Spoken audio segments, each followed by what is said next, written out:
কলিয়াবৰৰ জখলাবন্ধাৰ বজাৰত এজন বিশেষভাৱে সক্ষম লোক দৃষ্টিহীন এই লোকজনে বিগত 25 বছৰে ব্যৱসায় কৰি আছে জখলাবন্ধা বজাৰত। মই পোনে পোনে দেখুৱাম এইগৰাকী ব্যৱসায়ী জখলাবন্ধা গৰুবন্ধাত তেওঁৰ ঘৰ বিনোদ কানু। এই লোকজনৰ বৰ্তমান বয়স হৈছে 48 বছৰ। এই 48 বছৰীয়া বিনোদ কানুৱে বিগত 25 বছৰ ধৰি এগৰাকী দৃষ্টিহীন লোক। তেওঁ চকুৰে সম্পূৰ্ণভাৱে নেদেখে আৰু জন্মগতভাৱে তেওঁ দৃষ্টিশক্তি হেৰুৱাইছে আৰু তেওঁ বিগত 25 বছৰ এনেদৰে জখলাবন্ধাৰ এই সাপ্তাহিক বজাৰ যি বজাৰ প্ৰতিদিনে তেওঁ এনেকৈ ব্যৱসায় কৰি আছে।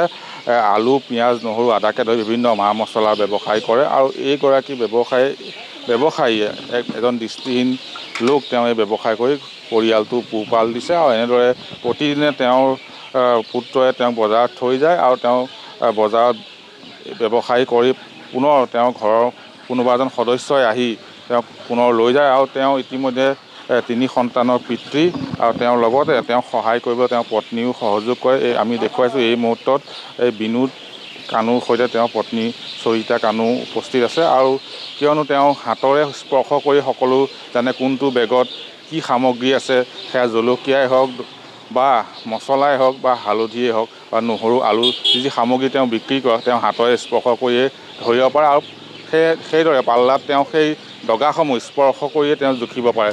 কিন্তু এইসমূহৰ মূল্য লওঁতে বা ধন লওঁতে তেওঁ কেতিয়াবা কিছু অসুবিধাত পৰে। সেয়েহে তেওঁৰ পত্নীয়ে তেওঁক সহায় কৰিবলৈ এনেদৰে তেওঁৰ সৈতে এই ব্যৱসায় প্ৰতিষ্ঠানত বহেহি আৰু কিছু সহায় কৰিবলৈ প্ৰতিদিনে এনেদৰে আহে। আমি যিহেতু এইগৰাকী ব্যক্তিৰ কাষলৈ যাম। তেওঁ বিগত 25 বছৰ ধৰি এই ব্যৱসায় কৰি আছে আৰু তেওঁৰ পত্নীও যিহেতু আছে, পত্নীৰ পৰা আচলতে জানিবলৈ চেষ্টা কৰিম।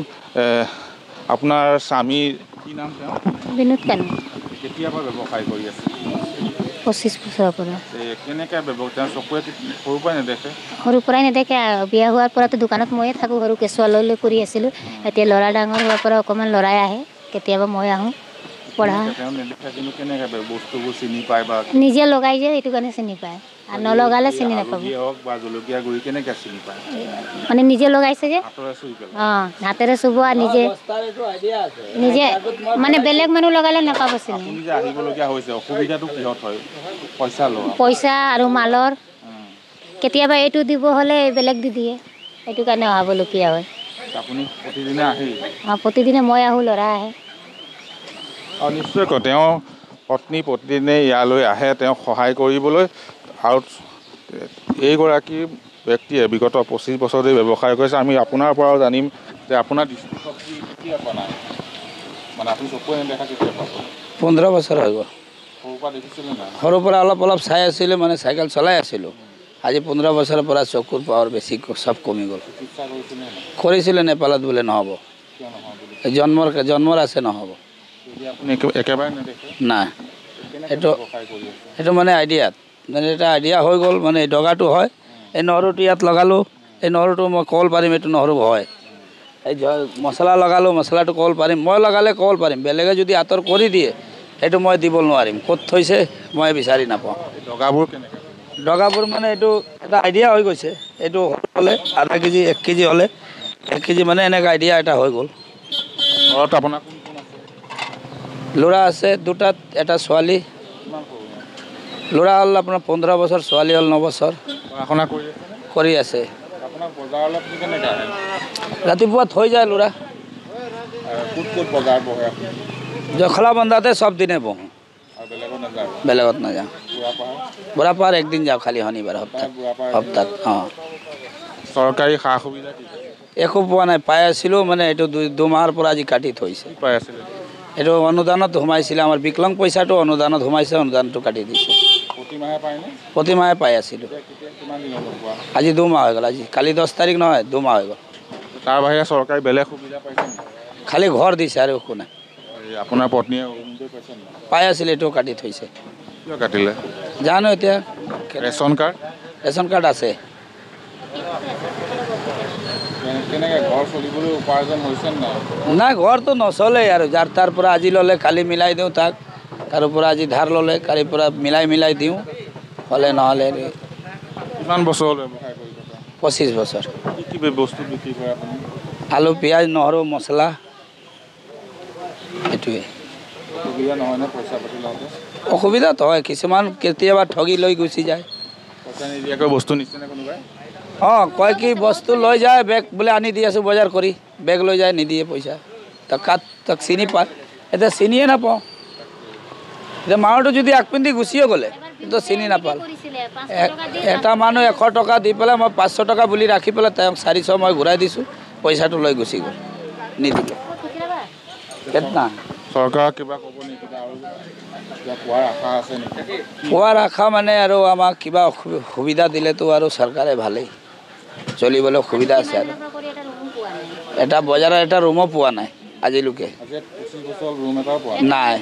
এতিয়া আপুনি ক'ত বহি ব্যৱসায় কৰে? ইয়াতে এতিয়া ৰুম চুম একো এটা দিয়া নাই। আৰু এটা মানুহ কৈছোঁ ৰুম দিবলৈ, পিনে ৰুমো বনাইছে, পইচাও লৈছে, পইচাটো আকৌ পইচাও ঘূৰাই দিলে, ৰুমটো দি দিলে। বজাৰ মহল্লাৰ ৰুম দিব পৰা নাই? নাই। অসুবিধা হয় তেন্তে? অঁ, এতিয়া আজি সি ৰাখি আছে, এইটো দোকানী বুলিহে মই ৰাখি আছোঁ। আজি যদি নাৰাখে তো কালিতো মোক খেদাই দিলে ক'ত থাকিম এইটো। নিশ্চয় এনেদৰে তেওঁ জীৱন সংগ্ৰাম চলাই গৈছে। এইগৰাকী বিনোদ কানু নামৰ ব্যক্তিৰ দৃষ্টিশক্তি তেওঁ সৰুতে হেৰুৱাইছে। চিকিৎসা কৰিছিল যদিও সেয়া তেওঁ চিকিৎসা সম্পূৰ্ণ নহ'ল বা চিকিৎসা নহ'ল বাবে আজিও তেওঁ দৃষ্টিহীন হৈ এই নিজৰ জীৱন সংগ্ৰাম চলাই যাবলগীয়া হৈছে। আৰু এইগৰাকী জখলাবন্ধাৰ গৰুবন্ধাৰ ব্যক্তি বিনোদ কানু বিগত 25 বছৰ ধৰি জখলাবন্ধাৰ এই বজাৰত ব্যৱসায় কৰি আছে। আৰু তেওঁৰ পত্নীও তেওঁক ব্যৱসায়ত সহযোগিতা কৰে। আৰু যেনে তেনে পৰিয়ালটো 5জনীয়া পৰিয়ালটো পোহপাল দি গৈছে। কিন্তু তেওঁৰো কিছু অসুবিধা আছে। যি বিশেষভাৱে সক্ষম লোকসকলে যি চৰকাৰী আঁচনিৰ অধীনত যি ধন লাভ কৰে মাহিলী, সেয়া ধন তেওঁ 3 বছৰ ধৰি পাই আছিল। কিন্তু বিগত 2 মাহে সেয়াও বন্ধ হৈ আছে। আৰু বজাৰ গৃহ এটা তেওঁ বিচাৰি আছিল, কিন্তু এতিয়ালৈকে সেই বজাৰ গৃহও নাই পোৱা, যাৰ ফলত আন বেপাৰী বা আন ব্যৱসায়ী ৰুমত তেওঁ বস্তু সামগ্ৰী থৈ যাবলগীয়া হয়। আৰু সেয়েহে তেওঁ চৰকাৰৰ পৰা কিছু সহায় বিচাৰিছে। তেওঁৰ যিকোনো সমস্যা যাতে দূৰ কৰে চৰকাৰে, সেয়াই তেওঁ দাবী তুলিছে। আৰু বজাৰত তেওঁ এটা ৰুম, এটা গৃহ তেওঁ বিচাৰিছে, সেয়া যাতে তেওঁ সোনকালে পায় তাৰেই দাবী জনাইছে। আৰু এনেদৰে আমি দেখুৱালোঁ যে জখলাবন্ধাৰ বজাৰত এজন দৃষ্টিহীন লোকে কিদৰে ব্যৱসায় কৰি, দৃষ্টিহীন হৈও তেওঁ ব্যৱসায় কৰি পৰিয়াল পোহপাল দি জীৱন সংগ্ৰাম চলাই গৈছে। আৰু এইগৰাকী হৈছে জখলাবন্ধাৰ গৰুবন্ধাৰ বিনোদ কানু। আৰু তেওঁ পত্নীৰ লগত এনেদৰে প্ৰতিদিনে বজাৰত বহি উপাৰ্জন কৰিছে। আৰু সেই উপাৰ্জনে যেনে তেনে পৰিয়াল পোহপাল দিবলৈ চেষ্টা চলোৱা পৰিলক্ষিত হৈছে। আপুনি বিচৰা বাতৰি পাব কেৱল নিউজ 18 এপত। নিউজ 18 এপ ডাউনলোড কৰিবলৈ স্কেন কৰক এই QR কোড। গুগল প্লে ষ্টৰতো পাব এই নিউজ 18 এপ।